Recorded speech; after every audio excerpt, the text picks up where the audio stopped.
नमस्कार दोस्तों ट्रेनिंग सभी पुलिस फोर्सेज में एक जैसी होती है, सबकी एक जैसी होती है।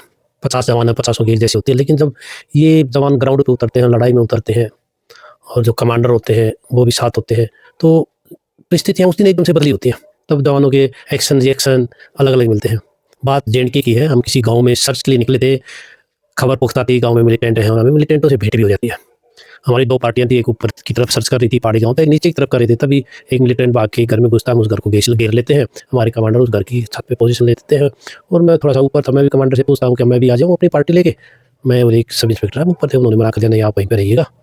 ठीक है जनाब। और ये जनाब उसी टाइम हायर हेडक्वार्टर को इन्फॉर्म कर देते हैं, अभी हमने एक शिकार घेर लिया है। हायर हेडक्वार्टर बोलता ठीक आप घेर के रखिए, हम भी आते हैं। अब हायर हेडक्वार्टर आने में कम से कम 2 घंटे चाहिए थे। ये गलत डिसीजन था जो बाद में पता चलता है, क्योंकि मिलिटेंट 1 था, 2 थे और हम 30 थे, 40 थे। और इसी दौरान जो अंदर मिलिटेंट गिरा था वो अपने वॉकी-टॉकी सेट से अपने मिलिटेंट साथियों को बता देता है कि मैं घेर लिया हूँ, इसी जगह पे हूँ। वो मिलिटेंट साथी एक ऊँची पहाड़ी थी जो फायर रेंज में थी, एलएमजी, एमएमजी की फायर रेंज में ही थी। और वो मिलिटेंट कहता है भई मैं जल्दी ही आपको फायर पावर दूँगा, फायर सपोर्ट दूँगा, आप निकल भागिए, इस साइड में जगह है। ये बात हमारा इंटरसेप्ट सुन लेता है, इंटरसेप्ट हमें बताता है भैया मिलिटेंट ये बातचीत कर रहे हैं। मैं अपने साथियों को जो मेरे साथ थे, मेरे अंडर कमांड थे, मैं उनको बताता हूँ भैया अलर्ट हो जाओ, फायर आने वाला है। और जो कमांडर थे वो मेरे को उस टाइम भी छत पे ही नज़र आए और एकदम से ज़बरदस्त हैवी फायर गिरता है हमारे ऊपर और कमांडर भी छत से इधर-उधर भागते हैं और मिलिटेंट भी निकल के भाग पड़ता है। हम ये मेरे एक साथ जवान था, ये भागता है। मैं बोलता हूँ भैया फायर आ रहा है, उनको क्या कर रहे हो? कह रहा है सर मिलिटेंट भाग निकला, आओ। तो मैं और दोनों जवान भाग पड़ते हैं, हम 2 ही पीछे होते हैं उस मिलिटेंट के। ये जवान एक गोली उसके मार देता है, लेकिन इसकी तुरंत राइफल बंद हो जाती है। ये मुझे बोलता है सर मारो, मारो। तो मैं उस पे फायर करता हूँ, एक बार तो मुझे दिखता, लेकिन उसके बाद मेरी गोलियाँ पत्थरों पे लगती है और हम उसके पीछे जिस साइड गया था उस तरफ भागते हैं। साथ में एक जवान और लेटा हुआ मिलता है, वो कह रहा भागो सर भागो, मारो, मारो। 6 फीट का जवान लंबा-चौड़ा, खुद फायर नहीं कर रहा है। वो ठीक है भैया तू लेटा रहा, हम भागते हैं। उसके बाद साथियों ये मिलिटेंट निकल जाता है हमारे काबू से और हमें बड़ी शर्म आती है।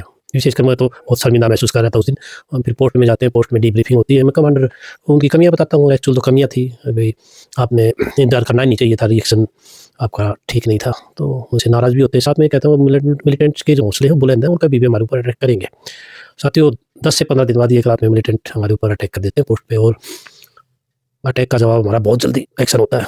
ताबड़तोड़ हम भी फायर करते हैं तो मिलिटेंट भाग निकलते हैं। भाग इसलिए निकलते हैं, एक मिलिटेंट इनका मारा जाता है, शायद एक आधा घायल भी होता है। तो सुबह हम सर्च पे निकलते हैं तो एक डेड बॉडी मिलती है।